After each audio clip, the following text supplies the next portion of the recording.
Hello, friends. Shawn here with Manly Made Minute, and I am on day 7 of my 30-day watercolor challenge, and I apologize for my voice. I woke up this morning. I think I'm getting some allergies and some stuffiness and dryness in my throat and nose, so apologize for the weird voice. But anyway, day 7. And today I am going to try two things slightly different on my watercolor challenge. One, I'm switching from my Mei watercolor pan set to my Tim Holtz watercolor pencils. And what I have done, since I've been traveling now for the next month, I went and bought on Amazon this mini watercolor pan set. You can perspective, it fits in the palm of my hand. So it's about 2 inches by 1 3/4 is how big this is. If you open it, this one has 12 little pans on the inside. What I've done is I've taken the shavings from some of my Tim Holtz watercolor pencils and put them in here, put a little bit of water in them to dissolve them, stirred it up, let it dry. And it dried back, some of it dried back to 1/4 to 1/2 a pan. So I might need to add more just to fill this as I use this up. What I tried to do is get my primary color. So I did a red, a blue, and a yellow so I can mix any color I want out of my primary. Then I put some of my favorites. I put my 3 favorite greens in here for greenery and things. I put 2 browns, another light blue, a pink and an orange, and a purple. So I tried to mix, out of my set of 72, I just tried to narrow it down, but my primaries, I can mix anything. So I'm going to use these. Today I'm going to go with the orange and the brown. This is persimmon, if I remember correctly. But I've added some red, added a little bit of yellow to it just to get it a little bit more orange and not quite so orangey pink. And then I don't remember the other colors, but I'm going to use brown. So I'm trying to go more for a fall kind of color theme on this. The second thing I'm going to do different is if you look at my one from yesterday, I've been kind of following the same trend of just doing some shading in the corners where I can, shading at the base and highlighting at the top. I'm going to try highlight at the top of the leaves or the tip of the leaves on all of them. Then I'm going to go back through with my brown to shade at the base. And I'm going to do just a slightly different technique where I just draw a little line on dry paper, take my wet brush, pull it down, and then on the brown I'll do a line at the base and pull it up. Just trying something different as far as technique goes. And then I'm not going to soak my paper this time because I want to be able to draw a line and not have it go all over. I'm going to draw on dry watercolor paper. I've got XL Canson XL watercolor paper. This one is on the smooth side this time. Yesterday was on the rough side. And that's what we're going to do. And then I'll do some green leaves. I'm not sure what I'm going to do on the green leaves or even maybe colored leaves at this point. I don't know. So I'm going to put this on fast forward, fast speed, put some music on while I color. Then at the end, we're going to review my first 6 days and then my 7th for today. So let's try a new technique and see how this one turns out. And I'm going to see you on the flip side.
Okay, here is my day number 7. Couple quick things. One, I tried to do the outline and then the shadow outline and blend them together. I still feel like it was relatively the same as what I did the last 2 nights, technique-wise. So I was trying to get more of the lighter color on the tips, darker color at the base of the flower.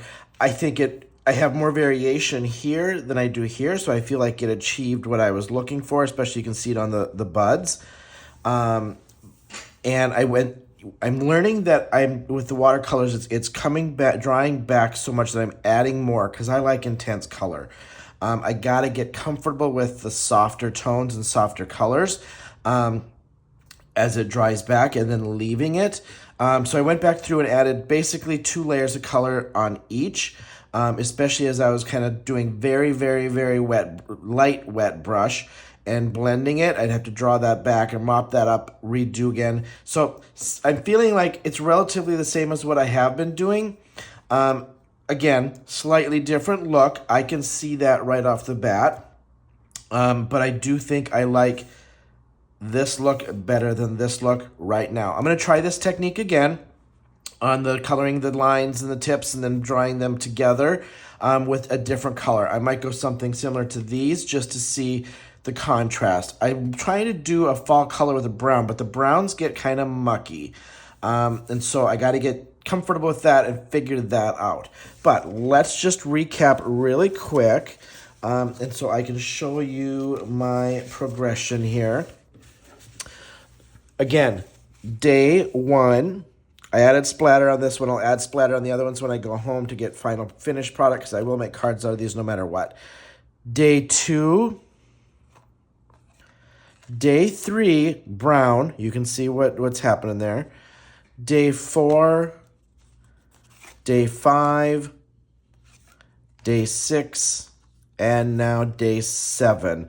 I feel like I'm getting it. I'm getting the hang of it. I felt like when I started this one, I'm like, this one's going to take me a little bit longer. So there you have it. Feel free to give me the thumbs up. Feel free to make a comment. Good, bad, ugly. I'd love to hear if you have techniques that would help me. Again, I've mentioned in my last two videos, I've had some Instagram followers reach out saying, hey, I want to do a 30-day challenge too. Can I tag you? And is there a hashtag? Feel free to tag me if you're going to do the same. 30-day challenge would be watercolor or whatever. If this just inspired you to practice, feel free to tag me at Manly Made Minute. Feel free to use the hashtag Think Outside the Splatter Box. I created that several months ago, realizing that it wasn't nobody had invented it or used it, so I created hashtag Think Outside the Splatter Box. So there you have it. Thanks for hanging with me, and I will see you on my attempt for tomorrow.